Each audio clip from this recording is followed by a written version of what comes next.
Today we're working on a 2001 Toyota Avalon. This Toyota, like many of the older ones, came with daytime running lights, but the way they implemented them on these cars, they put the headlights in series, so the 12 volts goes across both headlights and you get 6 volts to each bulb. What that does, it makes the bulbs give a yellowish look, which I really do not like. So I'm trying to modernize the look of this car a little bit, and after installing some LED headlight bulbs and high beam bulbs, that gives a nice bright white look like the modern cars. But when doing that, the LED bulbs won't work in the daytime running light mode. When you put only 6 volts across the bulb when they're in series for the two headlights, the LED won't fire at that lower voltage. So we're going to try to fix that by adding some daytime running lights that are LED modules, and we'll do that in the lower grille. This is the modules that I picked up from Amazon.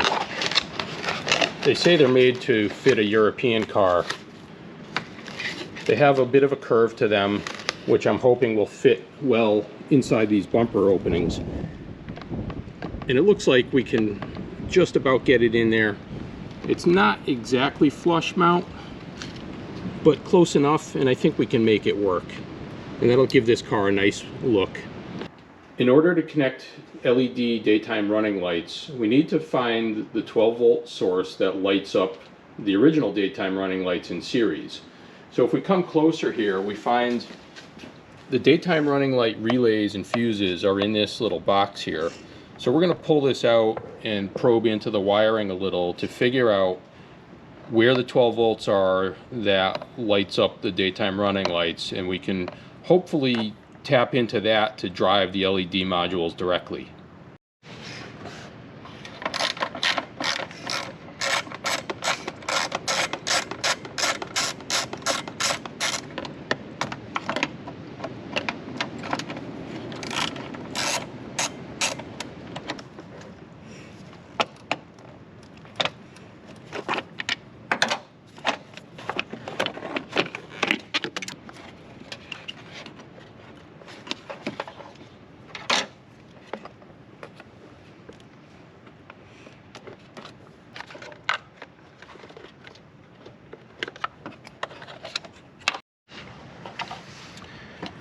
So with this connected and the daytime running light circuit on, which requires that you put the car into drive and release the parking brake, you can then put it back into park and put the parking brake on, and the running lights will stay on at that point.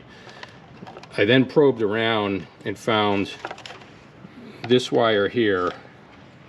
If you can see that terminal right at the end in the corner there. It's the red wire with a white stripe. I already attached a green wire to that for the negative side, and then there's a red wire going down on this side right there. That's the positive side, and I attached a blue wire to that. And with that plugged in, I confirmed that I get 12 volts across the green and blue that I wired out. So I should be able to use that as my source for the new modules.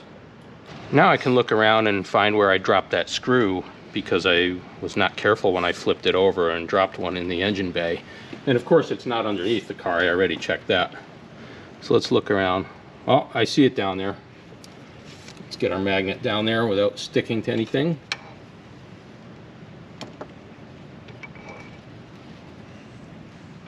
Got it.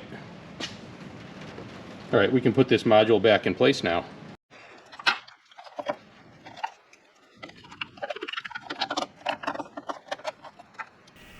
This is the part where I forgot to put the lower cover back on the relay box before bolting it into place. I realized that after nearly crushing that cover when I went to close the hood later.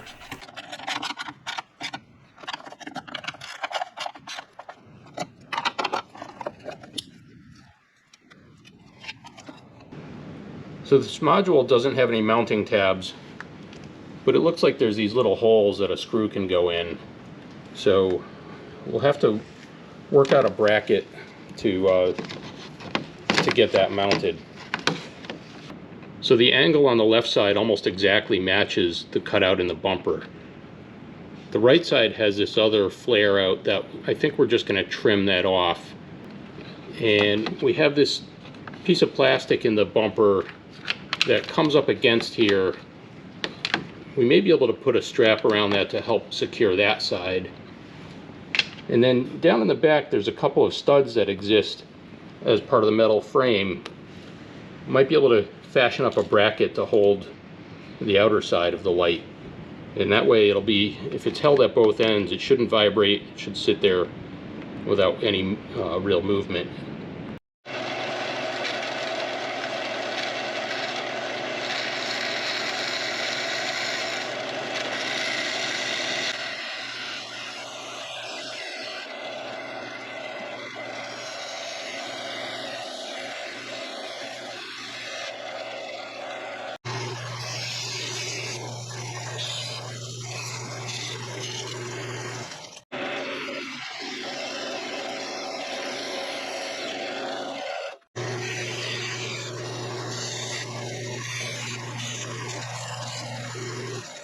So the bumper support has a little bit of an angle to it, and I kind of want the light to sit flat on there. So I think I'm going to trim it back just a tiny bit to give it a little bit of a flat spot to sit on when I clamp it around there.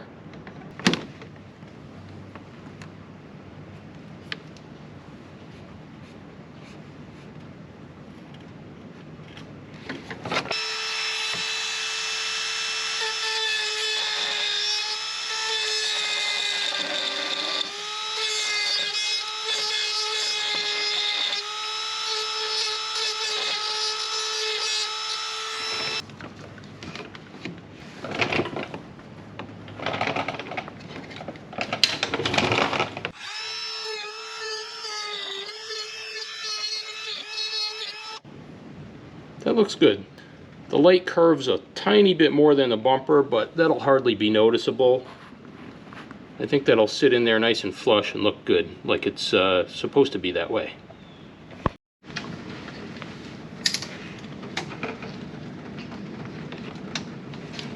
Now to figure out where that bracket's going to go. So the front of the light on the outside, it's about 4 inches out from the base of that stud, right about in the center of the LED.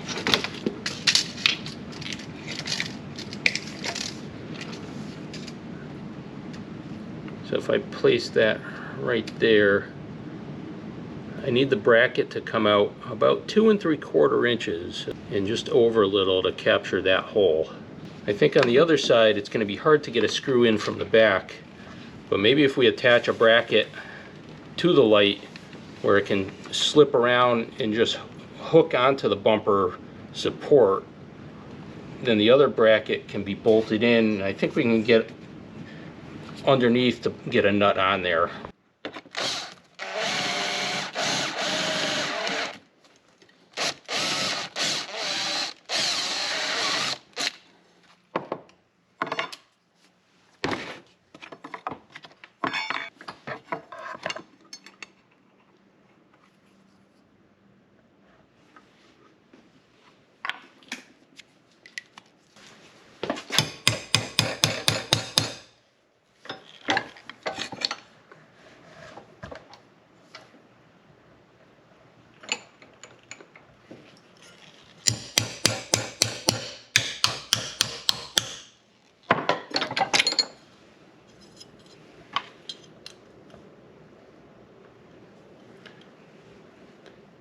I think that's pretty close to where I want to be. Let's go see on the car. I think I got to cut some off to make it easier to fit in here.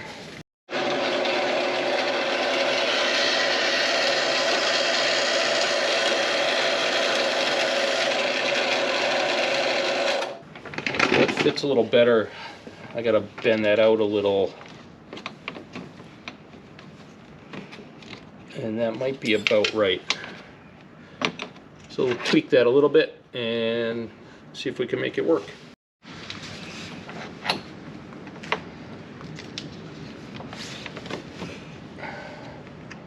I like it. That fits. Now we got to figure out where the hole's going to go and do the other bracket and see how that will mount. And then if we can duplicate this for the other side, that'll be a miracle.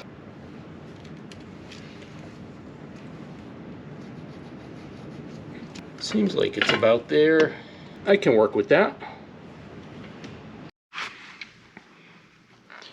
Trying to find the right size screw here, and it looks like a number 6 fits in there. Just enough resistance to hold it, but not too tight that it's going to break something. Unfortunately, the ones I have are too long, and everything else I have is the wrong size.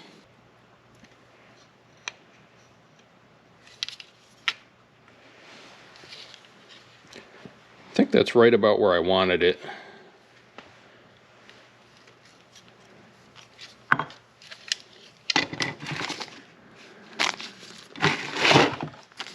Now we need to see what it'll take to cut some of these screws down. This ought to be fun.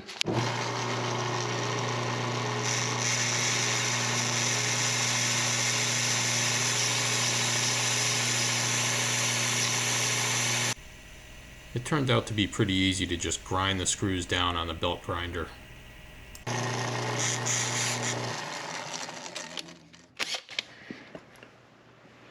There we have it, a small screw.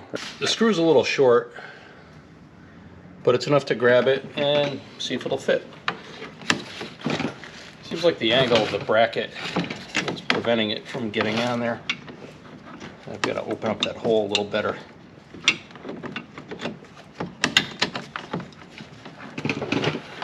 And I'm a little too close on this side, so I got to move my hole over a bit. But overall, that feels pretty solid, just like that. So I think that's workable. Okay, let's modify it.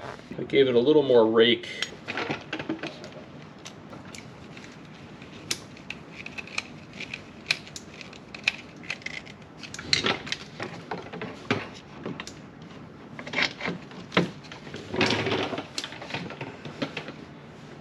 That's a lot better. That's pretty well right where I want it, I think. But I need to open up that angle a little so I can hook it in here before getting the other bracket over the bolt.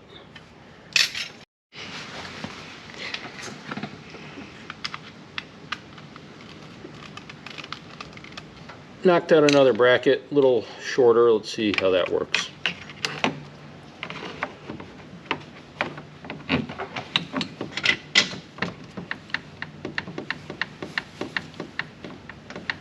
Well, I think with the curve in that I can tighten it up a little more.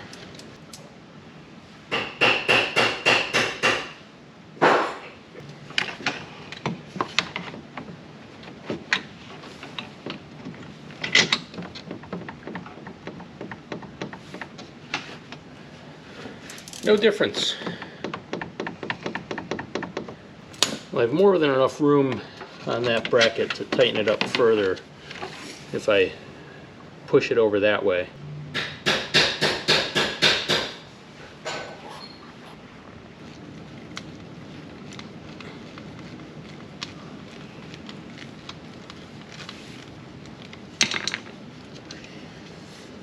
I'm sure that's going to be too tight now. Yeah.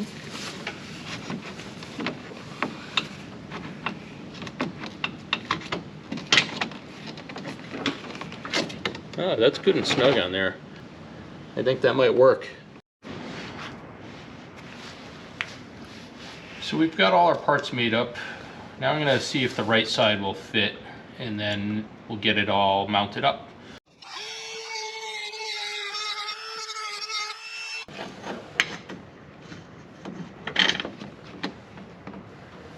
That'll work. So I don't know how secure these brackets are going to stay on here. I thought I'm going to add a little contact cement to them. If nothing else, it'll hopefully make it a little sticky, and it'll just not move too much.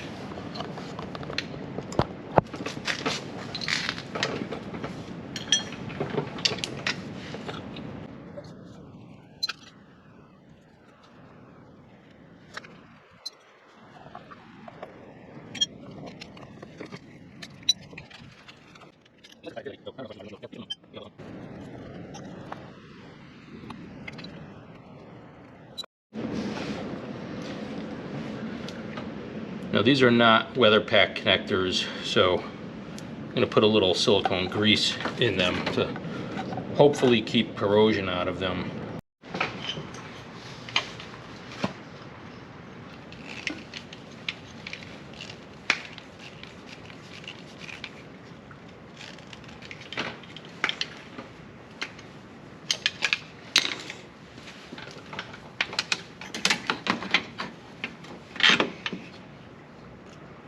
Look at that, bracket fit first try.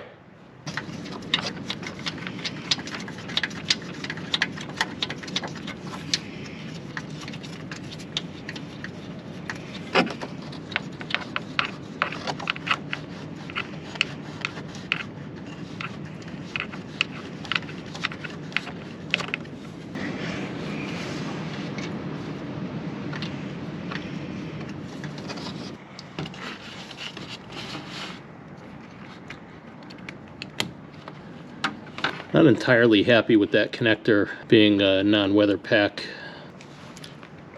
Here's an idea. 9mm Harbor Freight glove. We'll cut where the fingers off and make a little boot for it.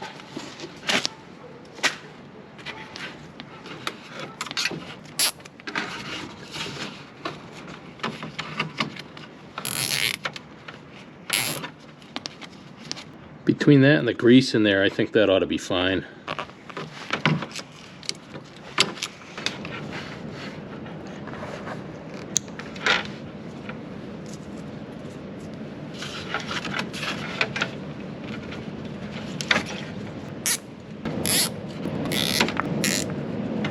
I think we tie it right to that bracket and be okay.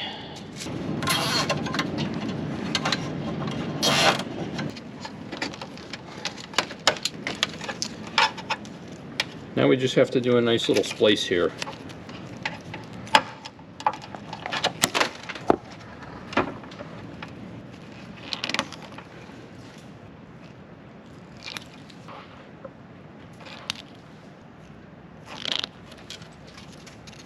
These are not exactly the right connector because they're not the little caps, but that's all I have.